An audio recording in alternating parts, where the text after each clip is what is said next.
It is now my great privilege to introduce Khaliya, a mental health advocate and public health specialist. She will explain why recoding communities is so critical now. I would like to start by having you all picture someone you love. Think of the last time you helped them or they helped you.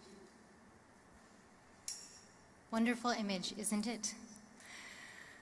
But now I have to ask you another question, which is a bit harder. And I would like to ask you to raise your hands and keep them raised as the answers come up. Who here knows or is someone who is a veteran of war or a victim of violence, domestic abuse, child abuse, or rape? Who here has lost a loved one, moved to a new town, or lost their job? That's a lot of you. And statistically, that's 1/3 of you, because 1/3 of us will experience mental illness or distress at some point in our lives. Often, when we undergo something traumatic and do not have the coping skills to manage them, we become almost different people. Maybe we take it out on ourselves, we drink more, we eat more, we self-criticize. Or maybe we take it out on others, suddenly finding ourselves easily angered, frustrated, or hostile. Does this sound familiar to anyone? In absence of help, alone, people suffer. And in their suffering, they often take others with them. Mental distress frequently manifests itself as depression, aggression, and abuse. But are these people mentally ill? Or are they mentally injured? And if they are mentally injured, how can we help? When someone is mentally injured, they often cut themselves off further, or, because they are acting antisocial, are avoided, cut off, or cut out. Either way, they find themselves isolated. But we can help by recoding communities from the inside out. We are at a pivotal point in our history. The fourth industrial age, the age of science and technology, brought us so much further towards so many of our goals, but simultaneously has brought us away from one of our fundamental needs as a human, the need to be connected, whether it is to others or to a purpose. More than 2,000 years ago, Aristotle described this as eudaimonic happiness, and recently scientists have shown that our well-being literally depends on it, as deeply as at the genetic level. Starting with a promising study in 2007 and bolstered by an increasing amount of research, we are finding the community connection behind eudaimonic happiness is critical, and this knowledge is powerful. In the study, they compared blood samples of people who felt socially isolated with samples of people who didn't. Among the lonely participants, the function of the genome had changed such that the risk of inflammatory disease increased and the antiviral response diminished. It appeared the brains of these subjects were wired to equate loneliness with danger, which switched the body into a defensive state.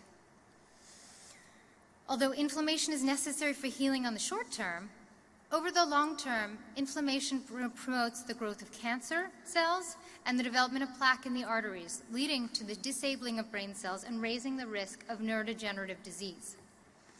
To quote one of the scientists, the reaction is essentially mortgaging our long-term health in favor of our short-term survival. So now you know. Loneliness literally kills.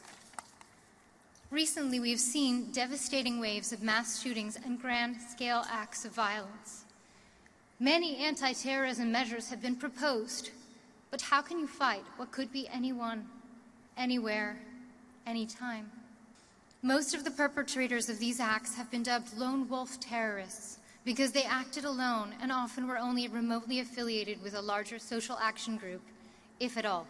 Some defining traits were that they tended to socially isolate, often were abusive to others, and frequently, though not always, at some point turned to fanaticism. And the key phrase there is turn.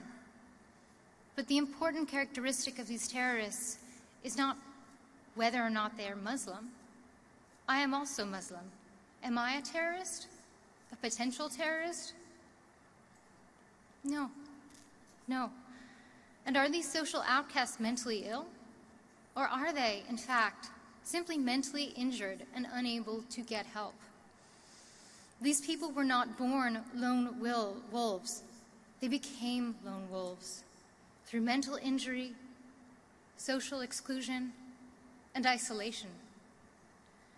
And anyone under the wrong set of conditions can become a force of despair and destruction. It is in our wiring.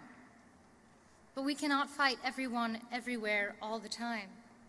To survive and thrive, we need to look at the root causes of these issues. In 2001, when I was a Peace Corps volunteer in the transitional country of Bulgaria, I saw direct examples of when this worked and when it failed. You see, during that time, many people had lost their jobs, and society changed very quickly, so much so that people felt lost within it. This change particularly impacted the male population. In Bulgaria, as in many post-Soviet societies of that period, the average male's life had shot rapidly down to a staggering 57-year life expectancy. That is the same as Burkina Faso. And this despite the fact that there was still adequate sanitation, medical facilities, and schools. This was, and is, a developed country.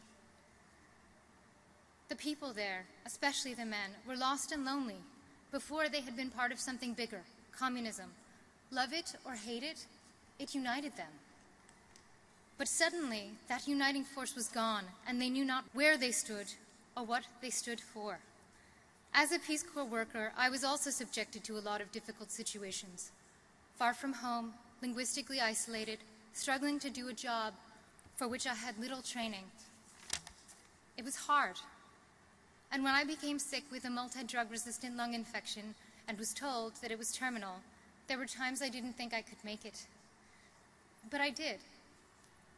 I survived because what I did have were the two things that matter most: a network of Peace Corps volunteers and a feeling that I was there to serve a higher purpose.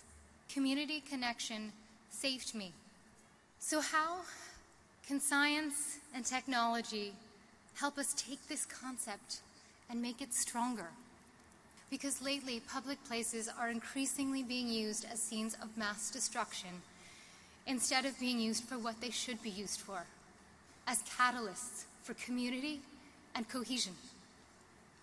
Physical space is integral, but we also need networks that can cross borders of time and space and help us protect and support each other in an increasingly mobile world.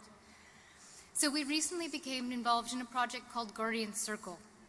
It is an open source 911-style intelligence grid that we can all tap into to give and receive help for emergencies both large and small. Because when you're in trouble, often there is literally help all around you, each other. Guardian Circle is an app that allows you to ask others to be your guardian angels and for them to ask you to be theirs. It creates a network of responsibility and also helps you know who is closest to you in the event of an emergency, be it a truly dangerous situation or simply needing a hug. And this is just one technology, and we are working on others. Because as the Nobel Peace Prize winner Aung San Suu Kyi once trenchantly said, if you are feeling helpless, help someone. We all have the power to help someone, and the more we wield this power, the stronger we become. This is why Thomas and I asked to present our project both individually and as a duo, because we are living proof that together we are stronger. So we are here together.